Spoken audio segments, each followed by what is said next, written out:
नमस्कार दोस्तों, मैं सुरेंद्र सिंह रावत और मैं अपने YouTube channel target with Surendra पर आपका हार्दिक स्वागत और हार्दिक अभिनंदन करता हूं। दोस्तों, चैनल पे नए हो तो चैनल को सब्सक्राइब ज़रूर करें, वीडियो को एक लाइक ज़रूर करें और शेयर ज़रूर करें। काफ़ी बच्चों के कमेंट आए हैं, काफ़ी लोगों ने ये प्रश्न पूछा है मेरे से कि सेकंड ग्रेड की भर्ती को लेकर काफ़ी डाउट्स हैं, बहुत सारे डाउट्स हैं ना। तो सबसे पहले जो पुरानी विज्ञप्ति थी, देखो लास्ट विज्ञप्ति के आधार पर ही हम डाउट क्लियर करने की कोशिश कर सकते हैं। बाकी तो जो नई विज्ञप्ति आएगी उसके आधार पर जो डाउट क्लियर होंगे वो तो बिल्कुल क्लियर होंगे, लेकिन जो पिछली विज्ञप्ति को हम आधार मानते हुए जो डाउट्स हैं, जैसे बहुत सारे डाउट्स हैं ना। और अगर आप चैनल पे नए हो, पहली बार देख रहे हो चैनल को, तो सेकंड ग्रेड की तैयारी कैसे करें, सेकंड ग्रेड की न्यू वैकेंसी, सेकंड ग्रेड की हर प्रकार की जानकारी इस चैनल पर दी गई है, तो उनको आप ज़रूर देखें। अब यहाँ पर अपन शुरुआत करते हैं राजस्थान लोक सेवा आयोग की जो विज्ञप्ति है, तो पुरानी विज्ञप्ति है खैर। अब इसमें देखते हैं हम योग्यता। बहुत सारे विद्यार्थियों का ये प्रश्न है कि क्या योग्यता चाहिए, हम किस सब्जेक्ट से पेपर दे सकते हैं। तो यहाँ पर बिल्कुल आरपीएससी ने बिल्कुल क्लियर कर रखा है कि आप किस किस सब्जेक्ट से दे सकते हो। सेकंड ग्रेड का मतलब है बीएड में आपके कोई भी सब्जेक्ट हो, उससे कोई मतलब नहीं है। मेन होना चाहिए ग्रेजुएशन में आपके जो सब्जेक्ट हो, ग्रेजुएशन में बीए के अंदर जो 3 वर्षीय कोर्स होता है उसमें जो सब्जेक्ट होता है ना, उस पर निर्भर करता है सब कुछ। अगर आपके बीए में अगर हिंदी साहित्य रहा है, अंग्रेजी साहित्य रहा है, गणित रहा है, संस्कृत रहा है, उर्दू रहा है, पंजाबी रहा है, सिंधी रहा है, तो आप इन विषयों से सेकंड ग्रेड का एग्ज़ाम दे सकते हो। अगर ये सब्जेक्ट अगर आपके बीए में अगर रहे हैं तो बात क्लियर हो गई। जिनके बीए में ये सब्जेक्ट थे या है, वो इन सब्जेक्ट से सेकंड ग्रेड का पेपर दे सकते हैं। और इसके अलावा परसेंटेज का कोई इशू नहीं है, परसेंटेज का भी अभी देख लेंगे। तो पहले तो ये सब्जेक्ट होना ज़रूरी है, तब आप इन विषयों से आप एग्ज़ाम दे सकते हैं। अब जैसे विज्ञान के लिए, विज्ञान विषय के लिए क्या योग्यता चाहिए। अगर कोई विज्ञान से दे रहा है, साइंस से अगर पेपर दे रहा है, तो उसके देखो 2 सब्जेक्ट जो सामने बताए हुए सब्जेक्ट है उनमें से 2 सब्जेक्ट होना ज़रूरी है। कौन कौन से में से 2 होना ज़रूरी है। देखो या तो physics, chemistry, zoology, botany, micro biology, micro technology and bio. इसके बाद में केमिस्ट्री, देखो केमिस्ट्री आ गई यहाँ पर, बायोकेमिस्ट्री, बायोटेक्नोलॉजी। और यहाँ पर वापस बता देता हूँ मैं आपको, फिजिक्स होना, देखो 2 होना जरूरी है, इनमें से 2 होना जरूरी है। किनमें से, physics, chemistry, zoology, botany, microbiology, biotechnology और बायोकेमिस्ट्री। इनमें से अगर कोई भी आपके अगर 2 सब्जेक्ट ग्रेजुएशन में रहे हैं तो आप साइंस से एग्ज़ाम दे सकते हो सेकंड ग्रेड का। क्लियर है। अब सामाजिक विज्ञान के जो लोग हैं, सामाजिक विज्ञान जिनको एसएसटी से पेपर देना है, उनके इनमें से 2 सब्जेक्ट होना जरूरी है। किन में से, हिस्ट्री में से, ज्योग्राफी में से, इकोनॉमी में से, पॉलिटिकल साइंस में से, सोशोलॉजी में से, पब्लिक एडमिनिस्ट्रेशन में से और फिलोसफी। इनमें से 2 सब्जेक्ट होना ज़रूरी है बीए के अंदर, तो वो सामाजिक विज्ञान से पेपर दे सकते हैं। अब बात आती है कि कॉमर्स वालों के लिए, कि कॉमर्स वाले क्या दे सकते हैं पेपर या नहीं दे सकते हैं। तो इस विज्ञप्ति के अनुसार तो कहीं पर भी आरपीएससी ने ये उल्लेख नहीं किया कॉमर्स वालों का कि आपके ये विषय ग्रेजुएशन है तो कॉमर्स वाले दे सकते हैं। तो इसीलिए इस विज्ञप्ति में तो कोई क्लियर नहीं है कि कॉमर्स वाले दे सकते या नहीं दे सकते। अब नए सेवा नियम चेंज हुए हैं अभी, और नई विज्ञप्ति आएगी तो हो सकता है उसमें कॉमर्स वालों को शामिल कर ले, लेकिन अभी तक ये चीज़ क्लियर नहीं है। विज्ञप्ति आ जाएगी तो उसमें क्लियर हो जाएगा कि कॉमर्स वालों को शामिल करेंगे या नहीं करेंगे, है ना। व्यक्तिगत जहाँ तक मुझे जानकारी है, जहाँ तक तो मुझे तो पता नहीं है ना। बाकी अगर और किसी के पास ऑथेंटिक जानकारी हो तो वो शेयर करें, हम वीडियो पर शेयर कर देंगे, है ना। तो ये चीज़ें हैं। अब देखो आयु का है इशू कि कितने वर्ष तक आप पेपर दे सकते हो और क्या क्या छूट हो सकती है।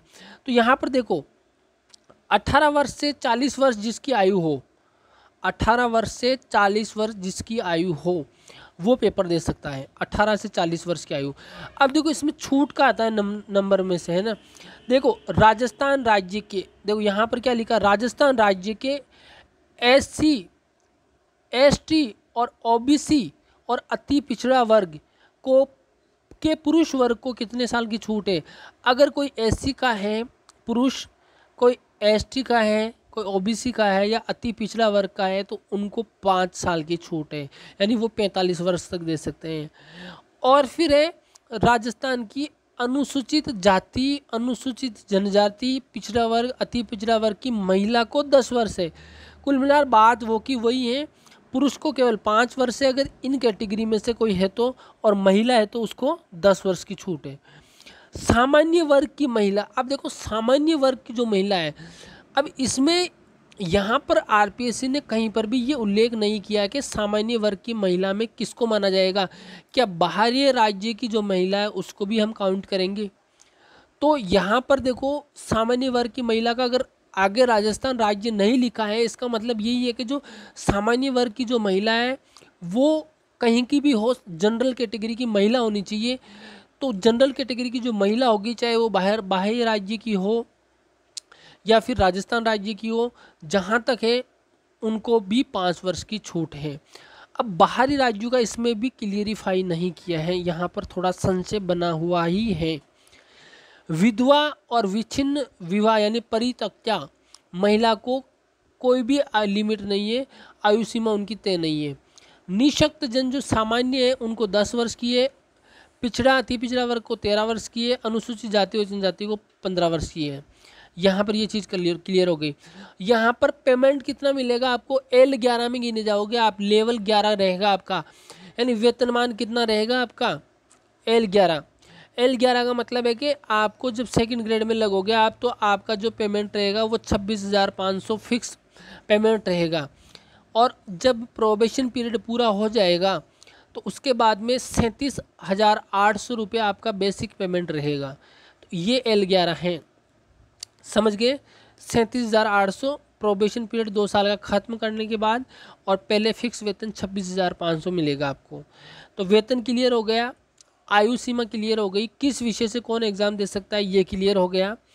उसके बाद में इसमें और है ये बहुत सारी चीज़ें, अगर इसके अंदर कोई आता है तो वो इनको पढ़ ले आप अच्छे से। इस वर्ग में क्या छूट के प्रावधान हैं जो भी हैं वो आप एक बार पढ़ ले, अगर इसमें कोई आता है तो। बाकी इसके बाद में अपन चलते हैं आगे नेक्स्ट। अब एक प्रश्न आता है, सबसे बड़ा प्रश्न आता है, देखो सबसे बड़ा प्रश्न ये आता है कि जो BA BEd का जो 4 वर्षीय कोर्स होता है या BSc BEd का 4 वर्षीय कोर्स होता है, उनके विद्यार्थी जो हैं वो ये पूछते हैं सवाल कि सर हम 3rd ईयर में हैं तो क्या सेकंड ग्रेड का फॉर्म भर सकते हैं, या BEd 2 साल की कर रहे हैं तो वो ये सवाल पूछते हैं कि क्या हम सेकंड ग्रेड का फॉर्म भर सकते हैं। यानी 2 साल की BEd करने वाले भी ये सवाल पूछते हैं, चाहे वो फर्स्ट ईयर में हो चाहे सेकंड ईयर में हो। और जो BA BEd के कर रहे हैं 3-4 वर्षीय कोर्स, वो भी ये सवाल पूछते हैं। तो देखो फॉर्म तो भरना किसी को मना करती नहीं है आरपीएससी के, भाई आप फॉर्म मत भरो, लेकिन ये है कि भाई कि सम्मिलित किसको किया जाता है, सम्मिलित उसी को किया जाता है जो 4th ईयर में होता है 4 वर्षीय कोर्स में, या BEd का जो सेकंड ईयर का जो कोर्स होता है, BEd का 2 वर्षीय कोर्स होता है, उसमें जो सेकंड ईयर में होता है उसको सम्मिलित, यानी अंतिम वर्ष वाले को सम्मिलित करते हैं, अंतिम वर्ष वाले को सम्मिलित करते हैं। और उसका जो रिजल्ट है, अंतिम वर्ष वाले को जब सम्मिलित किया जाता है जो अंतिम वर्ष में होता है, तो उसका रिजल्ट क्या होता है कि आरपीएससी ये डिक्लेयर करती है कि भाई हम एग्ज़ाम लेने से पहले आपके BEd का या BA BEd का या जो आपके BSc BEd होता है उसका रिजल्ट आ जाना चाहिए, ये बात है। तो ये उसकी है। तो अब कोई विद्यार्थी कहेगा मैं 3rd ईयर में हूँ या मैं फर्स्ट ईयर में हूँ BA के कोर्स में, तो क्या मैं सेकंड ग्रेड के एग्ज़ाम में बैठ पाऊँगा? तो भाई ये तो अभी फिक्स नहीं है, कब वैकेंसी आती है, कब फॉर्म फिल होते हैं, कब एग्ज़ाम होता है, उस पर निर्भर है सारी चीज़, ठीक है ना। आप मेरे से पूछोगे तो मैं क्या बताऊंगा, अंदाज़ा लगा सकते हैं भाई कि हाँ सम्मिलित हो सकते हैं, बाकी तो कुछ कर सकते नहीं। फाइनल जवाब तो जब भी मिलेगा जब वैकेंसी आ जाएगी, एग्ज़ाम लग जाएगा और जब तक आपका रिजल्ट आ जाएगा। तो इसका आंसर ये हुआ कि कुल मिला के इसका क्लियर नहीं है, सन से बना रहेगा, है ना, ये बात है। उसके अलावा जो है आपके इसमें जो माइनस मार्किंग जो होती है वो भी होती है। इसमें देखिए आपके यहाँ पर और मैं बता देता हूँ और क्या क्या आपको ध्यान रखना है। देखो आपको देखो यहाँ पर 200 मार्क्स का फर्स्ट पेपर जो होगा वो 200 नंबर का होगा। कितने नंबर का होगा? 200 नंबर का होगा और 2 घंटे का होगा। एक प्रश्न और पूछते विद्यार्थी, ये पूछते हैं कि सर जो एग्ज़ाम में टाइम मिलता है वो सब्जेक्ट पेपर में और जीके पेपर में कितने समय का टाइम मिलता है? तो मैं पहले बता देना चाहता हूँ कि टाइम जो मिलता है ना वो देखो, या तो जीके वाला जो पेपर होता है ना, जीके वाला पेपर जो होता है ना वो या तो उसी दिन सब्जेक्ट का पेपर हो जाता है या अगले दिन हो जाता है या 2 दिन का गैप लास्ट मिलता है आपको, इतना ही समय मिलता है, इससे ज़्यादा समय नहीं मिलता है। अब यहाँ पर देखिए जो 200 नंबर का आपके पेपर होता है 2 घंटे आपको दिए जाएंगे, 100 क्वेश्चन होंगे, ठीक है, 100 क्वेश्चन होंगे। वो कहाँ कहाँ से पूछे जाएंगे आपको? तो देखो वो पूछे जाएंगे ज्योग्राफिकल, हिस्टोरिकल और cultural and general knowledge of Rajasthan, यहाँ से पूछे जाएंगे आपको 80 नंबर के, यानी 40 क्वेश्चन तो आपको राजस्थान जीके के पूछे जाएंगे। और उसके बाद में जो करंट अफेयर है, राजस्थान का जो करंट अफेयर है, करंट अफेयर ऑफ राजस्थान साफ लिखा हुआ है यहाँ पर। तो राजस्थान का जो करंट अफेयर है वो आपको 10 क्वेश्चन 20 नंबर के पूछे जाएंगे, 10 क्वेश्चन ये होंगे। और general knowledge of world and India, यानी विश्व का जीके और भारत का जीके जो है वो कितने नंबर का होगा? 60 नंबर का होगा। कितने नंबर का होगा? 60 नंबर का, यानी 30 प्रश्न आपको पूछे जाएंगे। और एजुकेशन साइकोलॉजी, शिक्षा मनोविज्ञान है, वो 40 नंबर की होगी और 20 क्वेश्चन पूछे जाएंगे। ऐसे मिलाकर 200 अंक और 100 क्वेश्चन पूरे होते हैं। आप समझ गए होंगे, इसको दोबारा से सुने समझे, अगर नहीं समझ में आया तो कुल मिलाकर 100% 200 अंक इस प्रकार होते हैं। अब सेकंड पेपर में क्या होगा?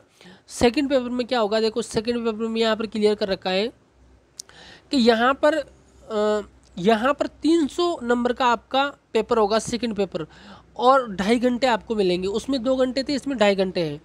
150 क्वेश्चन होंगे, 150 क्वेश्चन होंगे। और उसमें जो आपके यहाँ पर नीचे दिया गया है, यहाँ पर देखिए पॉइंट वाइज क्लियर किया गया है।